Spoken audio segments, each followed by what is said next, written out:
folks, this is Gary from crosscamping.com, Inflatable Tents Online.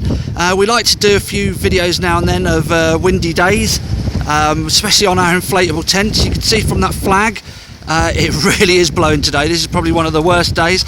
There's a fantastic entry-level price for the Suncamp Breton 500 Air, standing up beautifully there.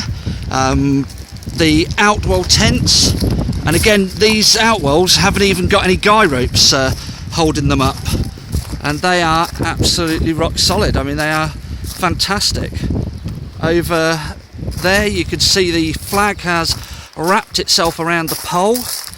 The wind has just died down for a moment, but you'll see coming round to the Van Gogh Eden. That's it on them. Can't get any more till probably July now. We will be selling that show model off.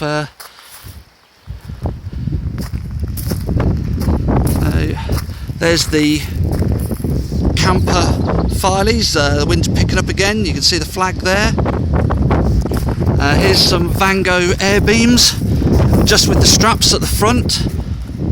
No guy ropes at the side. We suggest you do definitely use the guy ropes. And again, there's some more of the Outwells. Okay, cheers, it's Gary from crosscamping.com or Inflatable Tents Online.